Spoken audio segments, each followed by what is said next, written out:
अनंत चतुर्दशी व्रत कथा जिसको सुनने से अनंत फल की प्राप्ति होती है। जय श्री कृष्णा, राधे राधे। आप सभी को अनंत चतुर्दशी की हार्दिक शुभकामनाएं। अनंत चतुर्दशी का व्रत भाद्रपद माह के शुक्ल पक्ष की चतुर्दशी तिथि को रखा जाता है। मान्यता है कि अनंत चतुर्दशी का व्रत रखकर विधि विधान से भगवान श्री हरि की पूजा करने से 14 वर्षों तक अनंत फल की प्राप्ति होती है। गणेश चतुर्थी के 10वें दिन यानी अनंत चतुर्दशी के गणपति विसर्जन भी होता है। महाभारत काल में पांडव भाइयों ने अनंत चतुर्दशी के व्रत के प्रताप से अपना खोया हुआ राजपाट पुनः प्राप्त किया था। आइए श्रवण करते हैं अनंत चतुर्दशी की पौराणिक कथा, जिसे स्वयं भगवान श्री कृष्ण ने युधिष्ठिर को सुनाया था। कथा को श्रवण करने से पहले कमेंट बॉक्स में जय श्री हरि विष्णु या आनंद देव भगवान की जय अवश्य लिखें।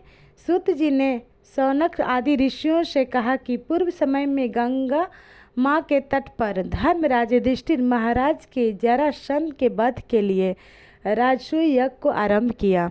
युधिष्ठिर ने भगवान श्री कृष्ण के साथ भीमसेन, अर्जुन आदि भाइयों के साथ अनेक रत्नों से शोभित मोती जड़ी हुई स्वर्ग के तुल्य बड़ी विशाल यज्ञशाला बनवाई और उसके लिए सब राजाओं को अनेक प्रकार से जीत कर ले आए।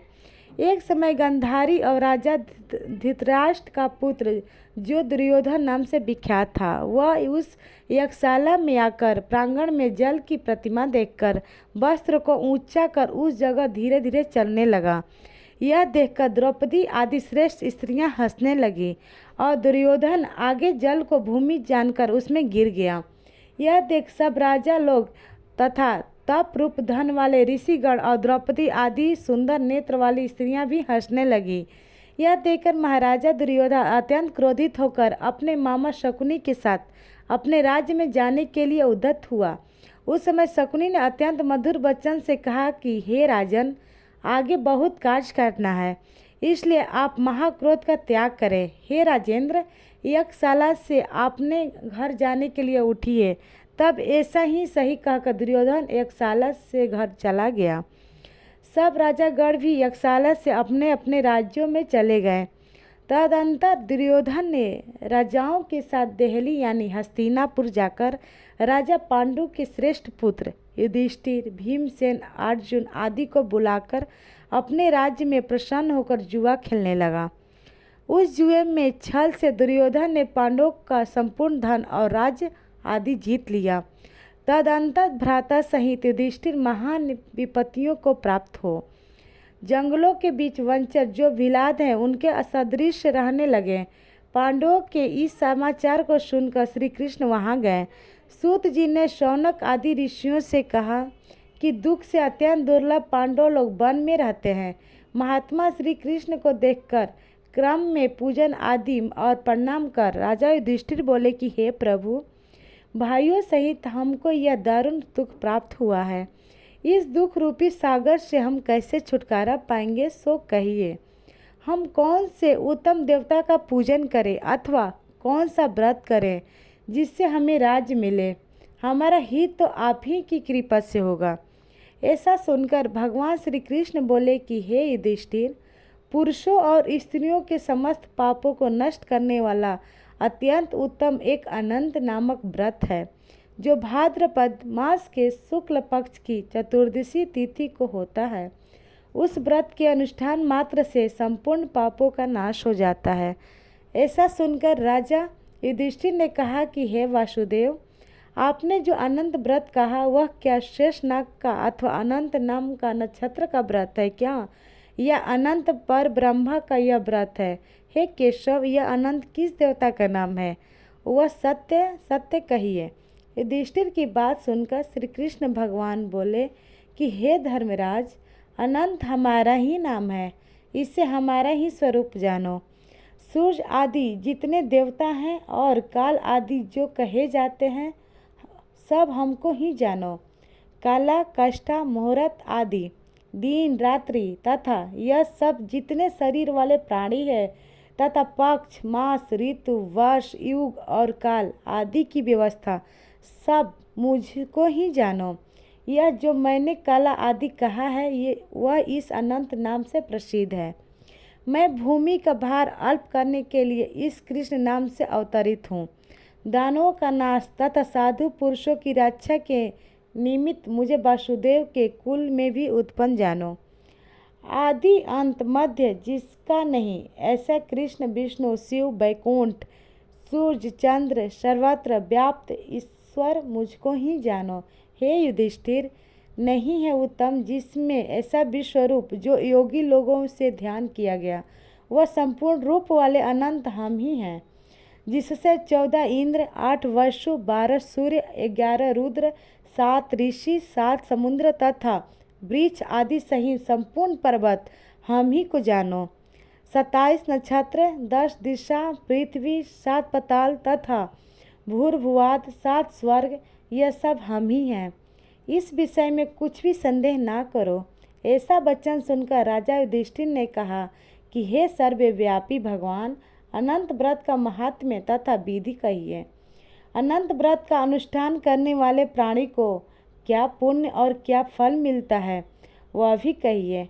पूर्व काल में यह अनंत व्रत किसने किया और मृत्युलोक में किसने प्रकाशित किया, यह सब विस्तार पूर्वक हमसे कहिए।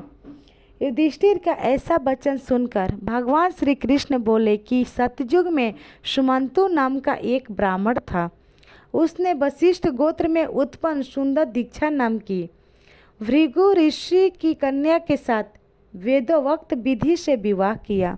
हे राजन, दीक्षा नाम की स्त्री से समय पाकर अनेक सुंदर लक्षणों से युक्त एक कन्या उत्पन्न हुई। वह शीला नाम की अत्यंत सुशीला कन्या पिता के घर बढ़ने लगी। उसकी पति व्रता माता काल ज्वर के देश से दुखी हो नदी के जल में प्राण त्याग कर स्वर्ग को चली गई।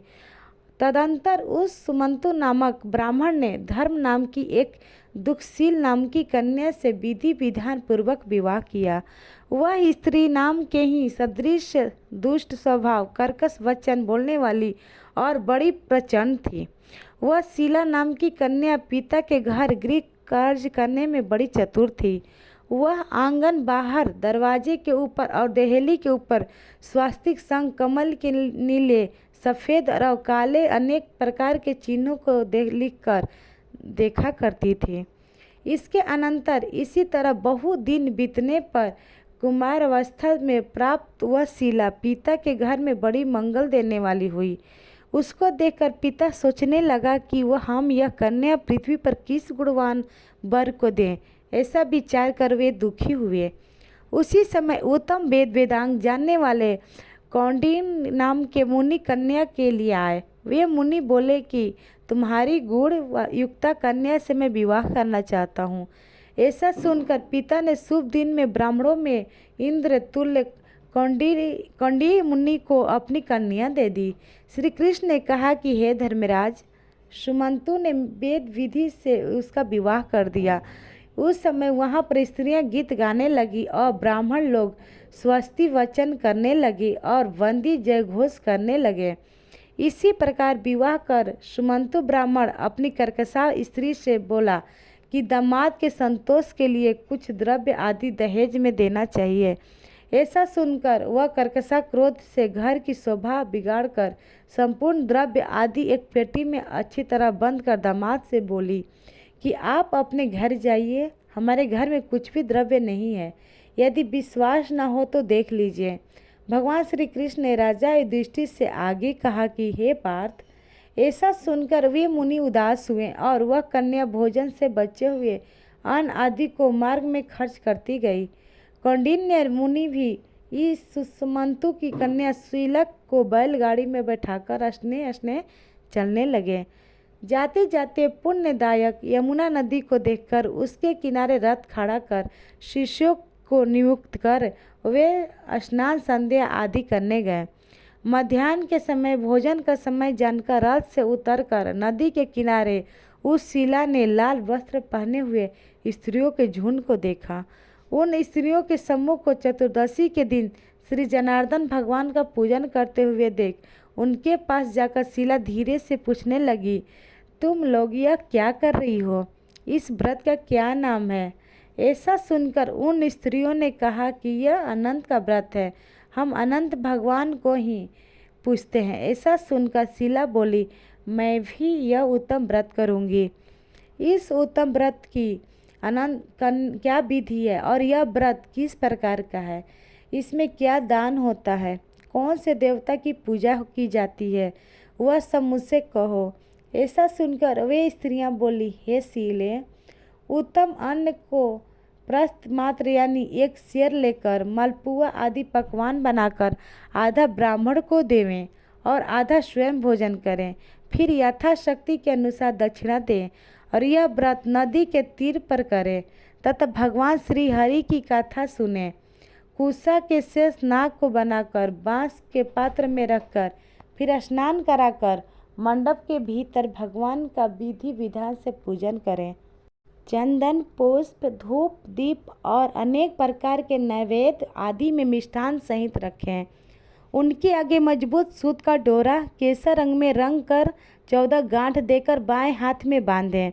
प्रथम यह स्मरण करें कि हे वासुदेव, नहीं है अंत जिसका, ऐसा संसार रूपी महासागर में डूबे हुए मेरी अच्छी तरह उद्धार करो, मैं अपने अनंत रूप में लीन करो। हे सूत्र रूपी अनंत भगवान, आपको बारंबार नमस्कार है।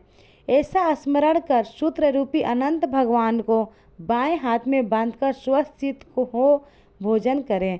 संसार रूपी अनंत नारायण भगवान का ध्यान तथा पूजन कर अपने घर जाएं। हे भाद्रे, यह व्रत तुमसे कहा। भगवान श्री कृष्ण युधिष्ठिर से बोले कि हे राजन, प्रसन्न चित्त मन से ऐसा व्रत विधान सुनकर वह शीला भी सुंदर डोरे को हाथ में बांधकर व्रत करने लगी। जैसा 14 गांठ देखकर बाएं हाथ में बांधना कहा है, वैसा बांधकर अपने भोजन का आधा ब्राह्मण को दें। अवशिष्ट स्वयं खाकर फिर प्रसन्न हो पति के साथ बैलगाड़ी द्वारा अपने घर को गई। तब से शुभ शकुनों पर विश्वास हो गया। वह अनंत व्रत करने से गोधन और धन्य आदि से भरपूर घर हो गया। वह सोने में ग्रथित माणिक्य और मोतियों के हारों से सुशोभित और अतिथि पूजन में सदैव व्याकुल रहती थी। सुख से रहकर वह मणि युक्त करधनी तथा मोतियों की मालाओं से अलंकृत घर में पति के साथ उत्तम वस्त्र पहनकर सावित्री के समान शोभित होने लगी। एक दिन पति ने बैठी हुई शीला के हाथ में बंधा सुंदर डोरा देखा और शीला से बोला कि हे शीला, डोरा क्या तूने मुझे बस में करने के लिए बंधा है? इसका कारण कहो। ऐसा सुनकर वह शीला बोली, जिसके प्रसाद से संपूर्ण धन्य धान्य संपत्ति मनुष्य को मिलती है, वही यह अनंत हमने धारण किया है। भगवान श्री कृष्ण ने कहा कि लक्ष्मी के मध्य में अंधा होकर शीला के ब्राह्मण पति ने शीला के वचन को सुनकर उसके बाँह के डोरे को जल्दी से तोड़ दिया और अनंत कौन है ऐसा कहते हुए पाप कर्म करते हुए मूर्ख ने डोरा अग्नि की ज्वाला में डाल दिया। उधर शीला व्याकुल होकर हाहाकार करती हुई दौड़ी। उसने डोरे को लेकर दूध में डाल दिया। इस पाप कर्म से उसकी वह लक्ष्मी नष्ट होने लगी। गौ आदि चोर ले गए, घर में आग लग गई, सब धन नष्ट हो गया। जिस तरह से धन आया था उसी तरह फिर चला गया। इसी तरह कुटुंब में भी कलह होने लगी, भाइयों में लड़ाई होने लगी। अनंत को फेंकने के पाप से उसके घर में दरिद्रता घुस गई। भगवान श्री कृष्ण ने आगे युधिष्ठिर से कहा कि हे युधिष्ठिर, उसके साथ संसार में कोई बातचीत नहीं करता था। वह शरीर से अति संतप्त हो गया और मन में भी दुखी रहता था। बड़े भारी दुख को पाकर कंडिन्य मुनि ने अपनी पत्नी शीला से कहा कि हे शीला, एकाएक उत्पन्न इस शोक के कारण मैं दुखी हो गया और मेरा धन नष्ट हो गया। स्वजनों से कलह होती है और मुझसे कोई बात नहीं करता। शरीर में नित्य ज्वर आदि ताप रहते हैं। चित्त में बड़ा ही खेद रहता है। इसका क्या कारण है? तुम जानती हो तो एक कहो, ऐसा क्या उपाय है जिससे मेरा भाग्य अच्छा हो सके? ऐसा सुनकर शीला ही है आभूषण जिसका, वो जो सुंदर स्वभाव वाली है, पति से बोली, अनंत फेंकने के पाप कर्म से यह सब हुआ है। हे महाभाग्य, उसके लिए उपाय करे तब फिर सब ठीक हो जाएगा। ऐसा उसके कहने से ब्राह्मण मन से हरि भगवान की शरण में गया। उसके अनंतर वह कंडिन्य मुनि खेत को प्राप्त हो वन में गए।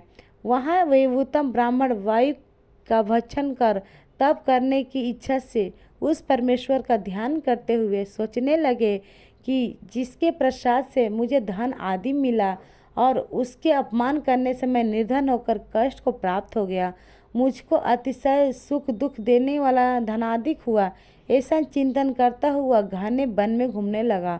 वहीं पर कौंडिन्य मुनि ने एक आम का वृक्ष दिया। वह ऐसा था जिस पर एक भी पक्षी नहीं थे और करोड़ों कीड़े थे। उसने आम के वृक्ष से पूछा कि कहीं अनंत भगवान को देखा हो तो सौम्य कहो, मेरे चित्त में अतिशय दुख है। यह सुनकर वह आम का वृक्ष बोला कि हे ब्राह्मण, मैंने अनंत भगवान को नहीं देखा है। यह सुनकर वह दुखी होकर चल दिया और अनंत भगवान को कहा कहाँ देखेंगे, ऐसा विचार करते हुआ वन में घूमने लगा।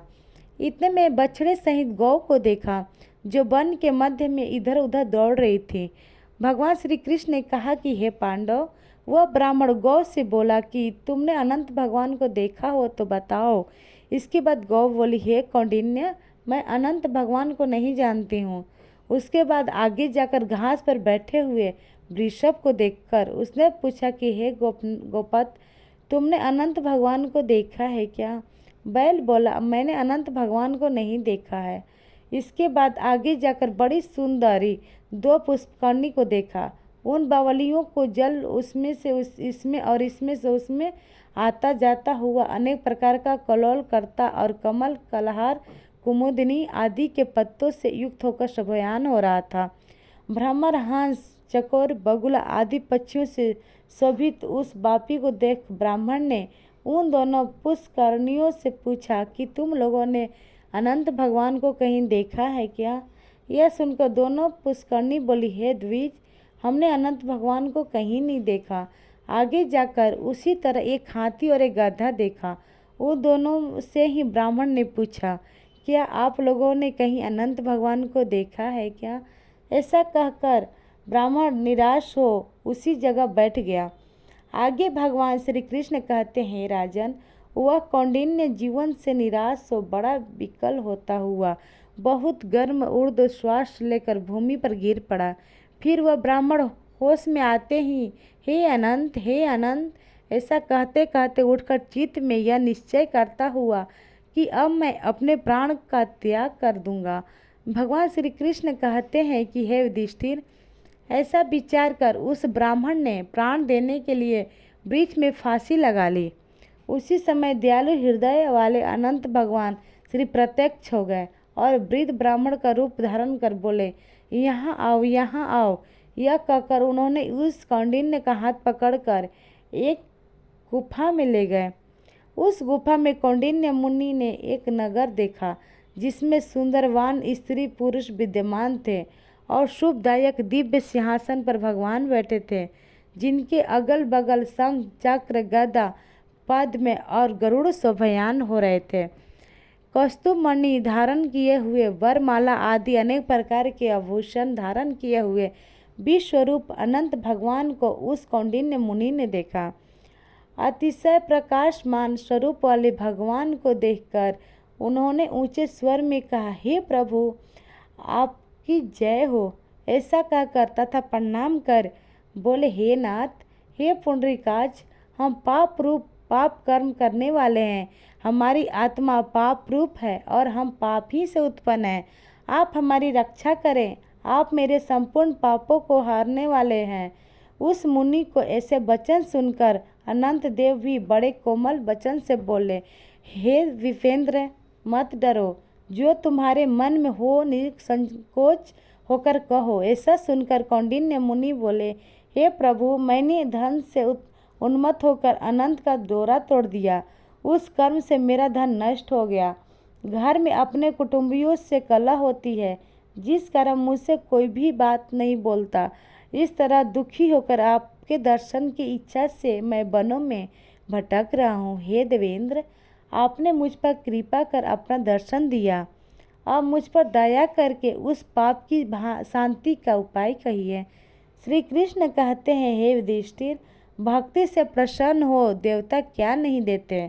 ब्राह्मण के ऐसे उत्तम वचन को सुनकर अनंत भगवान कहते हैं, हे कौंडिन्य, तुम विलंब मत करो, अपने घर जाओ और भक्ति के 14 वर्ष तक अनंत का व्रत करो। इससे संपूर्ण पापों से छुटकारा, पुत्र पौत्र को उत्पन्न कर, इच्छित भोगों को भोग कर उत्तम सिद्धि को प्राप्त करो। अंत में मेरा स्मरण कर मुझको बिना संदेह प्राप्त कर सकोगे। हम संपूर्ण लोगों के कल्याण के लिए तुम्हें वरदान देते हैं। यह अनंत व्रत आदि श्रेष्ठ आख्यान और कल्याण करने वाला है। जो प्राणी अनंत चतुर्दशी का व्रत करके इस कथा को सुनेगा, वह शीघ्र ही समस्त पापों से छुटकारा, परम गति को प्राप्त होगा।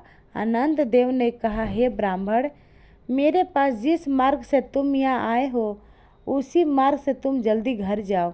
ऐसा सुनकर कौंडिन्य मुनि बोले, हे स्वामी, मैं जो पूछता हूँ उसे बताइए। जंगल में घूमते घूमते मैंने कुछ कौतुक देखा है। जगत गुरु, वह आम का वृक्ष कौन था? वह वृषभ कौन था? वह कमल कुमुद कल्हार से सुशोभित कौन था? इस बड़े जंगल में मैंने 2 पुष्करणी देखे हैं, सो क्या थी? वह गधा कौन था? वह हाथी कौन था? और उत्तम वृद्ध ब्राह्मण कौन था? अनंत देव बोले, वह आम वृक्ष वेद विद्या को अच्छी तरह जानने वाला ब्राह्मण था। उसने शिष्यों को विद्या नहीं दी, इसलिए वह वृक्ष हुआ। और जो गौ देखी थी, वह बीज को खाने वाली पृथ्वी थी। और जो घास पर वृषभ देखा था, वह सत्यनारायण धर्म था। और धर्म अधर्म आदि जो कुछ भी परस्पर देती और लेती रही, तथा वेद पाठ करने वाले ब्राह्मणों को नहीं दिया, भिक्षुओं को कभी भिक्षा नहीं दी। इस पाप कर्म से दोनों का जल आपस में इधर का उधर होता है। गाधा जो देखा वह क्रोध था, और वह जो हाथी था वह अभिमान था रहा। वह ब्राह्मण जो था वह अनंत हम है, और जो गुफा रही वह कठिन संसार है। अनंत देव ऐसा बताकर उस जगह से अंतर्ध्यान हो गए। यह सब स्वप्न के समान देखकर उस जगह से मुनि अपने घर को आए और 14 वर्ष तक अनंत व्रत किया, जैसे अनंत देव ने कहा था। वह सब सुख भोग कर अंत में वह अनंत देव का स्मरण कर अनंत लोक को चले गए। हे राज ऋषि, तुम भी यह कथा सुनो और व्रत करो। जिस प्रकार ब्राह्मण को 14 वर्ष में फल प्राप्त हुआ, तुमको भी उसी तरह अनंत देव का कृपा से सब इच्छित वस्तु एक ही वर्ष में कथा सुनकर व्रत करने से प्राप्त हो जाएगी। हे राजन, व्रतों में उत्तम व्रत मैंने कहा, जिसको सुनकर सभी प्राणी सब पापों से छूट जाते हैं, अर्थात मुक्त हो जाते हैं। इसमें संदेह नहीं है और हरि चरणों को प्राप्त होते हैं। हे गुरुकुल में उत्पन्न युधिष्ठिर, जो शुद्ध विचार करने वाले प्राणी संसार रूपी गुफा में सुख से फिरने की इच्छा करते हैं, वे तीनों लोकों के स्वामी अनंत देव का पूजन कर डोरे को दाहिने हाथ में बांधते हैं। बोलिए श्री अनंत देव भगवान की जय। इस प्रकार यह व्रत कथा संपूर्ण हुई। जय श्री अनंत देव। अगर वीडियो पसंद आई तो हमारे चैनल को सब्सक्राइब करें। धन्यवाद।